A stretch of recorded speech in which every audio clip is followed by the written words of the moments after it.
자, 이슬람의 확산하면 보통 어떤 이미지가 떠오르세요? 아마 많은 분들이 한 손에 칼, 다른 손에 쿠란을 든 그런 전사의 모습을 떠올리실 거예요. 그런데 말이죠. 이게 전부가 아니라면 어떨까요? 오늘은 역사학자 T.W. 아놀드의 연구를 바탕으로 이슬람 전파의 그 이면에 숨겨진 잘 알려지지 않은 이야기를 한번 파헤쳐 보려고 합니다.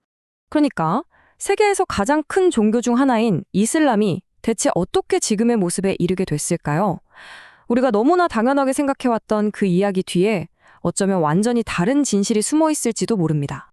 네, 바로 이 이미지요. 한 손에는 칼, 다른 한 손에는 쿠란을 든 무슬림 전사. 이 모습 정말 익숙하죠? 이게 바로 우리가 흔히 들어왔고 또 믿어왔던 이슬람 확산에 대한 가장 지배적인 아주 강력한 서자입니다. 하지만 T.W. 아놀드는 여기서 완전히 다른 그림을 제시합니다.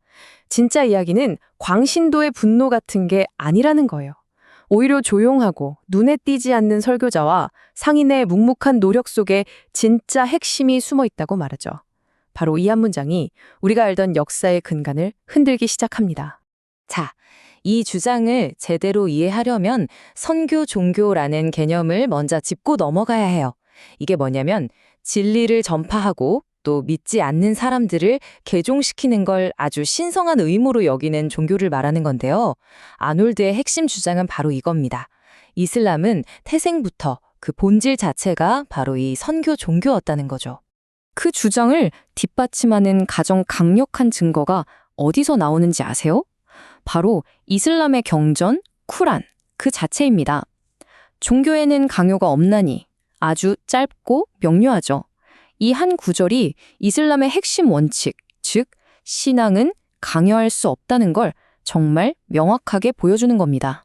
그리고 강요는 없다는 이 말이 그냥 딱 한 번 나오는 게 아니에요. 쿠란을 좀 더 들여다보면요. 비슷한 맥락의 이야기들이 계속해서 아주 일관되게 나옵니다. 예를 들면 지혜와 좋은 말씀으로 주님의 길로 초대하라고 하거나 그대의 의무는 오직 전하는 것뿐이다 라고 선을 긋기도 하죠. 심지어 사람들이 신자가 되도록 강요하려느냐라고 되묻기까지 해요. 전부 무력이 아니라 설득을 강조하고 있는 거죠. 자, 그럼 이런 원칙들이 그냥 책 속에만 있는 좋은 말이었을까요? 아니면 실제 역사에서 어떻게 구현됐을까요? 그 답을 찾으려면 이슬람의 시작점, 바로 창시자 무함마드가 메카에서 활동하던 시절로 돌아가 봐야 합니다. 그의 삶 자체가 바로 선교사의 원형, 그 자체였거든요. 이 타임라인을 한번 보세요. 그의 첫 10년이 어땠는지를 정말 잘 보여주는데요. 처음엔 아내 카디자나 취고 아부바크르 같은 최측근들만 개종을 합니다. 그러다 3년 차에 용기를 내서 공개 설교를 시작하니까 바로 돌아오는 건 동족들의 조롱과 멸시였어요. 상황이 점점 안 좋아져서 4년 차엔 몰래 숨어서 설교를 해야 했고 5년 차엔 박해가 너무 심해져서 추종자들한테 차라리 기독교 국가인 아비시니아로 피신하라고 권해야 할 정도였죠. 그리고 10년째 되던 해에는 다른 도시 타이프에 가서 설교를 하다가 돌에 맞고 쫓겨나기까지 합니다. 어때요? 칼은 어디에도 없죠?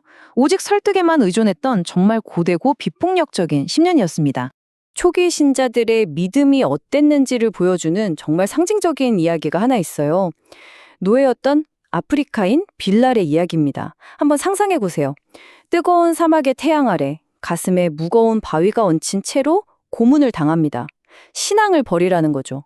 하지만 그는 그 끔찍한 고통 속에서도 계속해서 되뇌었다고 해요. 신은 오직 한 분, 신은 오직 한 분. 바로 이 모습이 초기 신자들의 믿음이 칼이 아니라 혹독한 시련 속에서 얼마나 강하게 벼려졌는지를 보여주는 겁니다. 심지어 가장 강력했던 적마저도 이 메시지의 힘 앞에 무릎을 꿇었습니다. 당시 무함마드를 죽이려고 칼을 들고 나섰던 아주 위협적인 인물 우마르 이븐 알카탑이 있었어요. 그런데 그가 어떻게 됐을까요? 그가 우연히 쿠란의 구절을 듣게 된 겁니다. 그리고 그 말씀에 마음이 완전히 움직여서 그 자리에서 개종을 결심하죠. 이건 정말 극적인 전환점이었어요. 폭력이 아닌 말씀이 가진 순수한 힘이 얼마나 대단했는지를 보여주는 사건이었던 거죠. 메카에서의 박해가 이렇게 극에 달하자 결국 무함마드와 그의 추종자들은 메디나로 이주를 결심합니다. 바로 히지라라고 불리는 사건이죠. 이 이주가 이야기의 아주 중요한 전환점이 되는데요. 근데 여기서 우리가 꼭 기억해야 할 게 있습니다. 이건 군대를 이끌고 쳐들어간 정복이 아니었다는 거예요. 그게 아니라 메디나 사람들의 간절한 초대에 응해서 간 거였습니다. 아니, 어떻게 도시 전체가 한 사람을 지도자로 초대할 수가 있었을까요? 그 과정이 정말 놀랍도록 점진적이고 또 자발적이었습니다. 한번 보세요. 시작은 메디나에서 온 단 6명의 남자와 만난 거였어요. 이들이 개종해서 고향으로 돌아가 말하자면 선교사가 된 거죠. 1년 뒤에는 12명이 찾아와서 충성을 맹세하고요. 그러자 무함마드는 무스압이라는 아주 뛰어난 교사를 파견하는데 바로 이 사람이 대규모 개종을 이끌어냅니다. 이렇게 도시 전체에 믿음이 먼저 뿌리내리고 나서야 비로소 무함마드는 그 도시의 지도자로 공식 초대를 받게 된 거예요. 모든 게 정치적인 힘이 생기기 전에 순수한 설교의 힘으로 이루어진 거죠.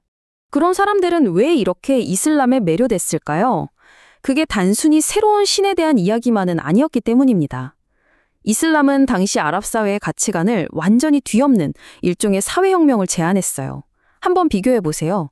끝없이 이어지던 피해 복수 대신 용서와 화해를, 우리 부족이 최고라는 자부심 대신 모든 믿는 자는 형제라는 평등을, 수많은 우상 숭배 대신 유일신에 대한 믿음을 이야기했죠. 이게 바로 사람들의 마음을 사로잡았던 핵심적인 매력이었습니다. 자, 여기서 이 변화를 숫자로 한번 확인해 보죠. 이게 정말 중요한데요. 서기 615년, 그러니까 메카에서 5년 동안 정말 힘들게 설교한 끝에 박해를 피해 도망친 추종자 수가 고작 70명 정도였습니다. 겨우 70명이요. 그런데 말이죠. 불과 8년 뒤 메디나에서 환영받은 무함마드가 메카로 돌아올 때 그를 따르는 사람의 수는 무려 1만 명이었습니다. 70명에서 1만 명으로요. 정말 엄청난 대조죠. 이건 바로 그 메시지가 제대로 들을 준비가 된 사람들, 즉 비옥한 땅을 만났을 때 얼마나 폭발적으로 성장할 수 있는지를 보여주는 겁니다. 자, 그런데 이런 질문을 하실 수 있을 것 같아요. 알겠다. 그건 무하마드 생전의 이야기고 그가 죽은 뒤에 이슬람 제국이 폭발적으로 팽창한 건 어떻게 설명할 거냐? 맞습니다. 바로 이 시기가 우리가 흔히 생각하는 칼에 의한 정복 이미지의 근거가 되는 시대죠. 과연 진실은 뭘까요? 바로 여기서 아놀드는 또 한 번 우리의 통념을 깨는 아주 대담한 주장을 펼칩니다.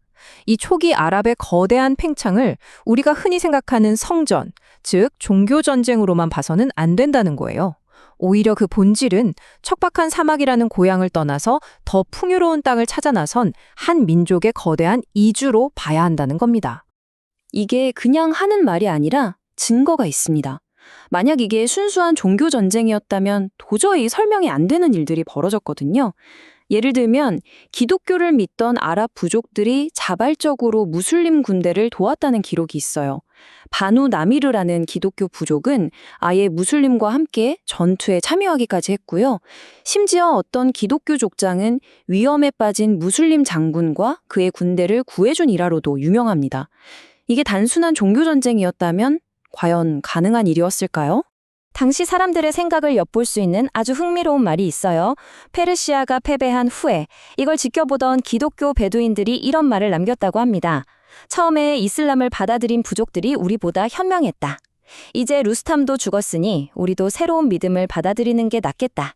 어떠세요? 이건 칼을 대한 공포라기보다는 변화하는 판세를 읽고 더 현명한 길을 택하려는 아주 현실적인 판단에 가깝지 않나요? 결국 정리해보면 이렇습니다. 이슬람의 확산이라는 거대한 역사 속에는 사실 두 개의 서로 다른 서사가 공존하고 있는 거예요. 하나는 우리가 아주 잘 아는 거대한 제국을 건설한 정복의 이야기, 그리고 다른 하나는 오늘 우리가 집중적으로 살펴본 한 사람 한 사람의 마음과 정신에 호소했던 선교 신앙의 이야기입니다. 그렇다면 마지막으로 이런 질문을 던져보고 싶습니다. 우리가 정복자가 만든 역사에만 초점을 맞출 때 과연 설교자의 역할은 어떻게 보아야 할까요? 이 설교자의 관점을 더한다면 우리가 알던 정복자의 역사는 어떻게 달라 보일까요? 어쩌면 이 질문이야말로 우리가 역사를 좀 더 입체적으로 이해하게 해주는 새로운 열쇠가 될지도 모르겠습니다.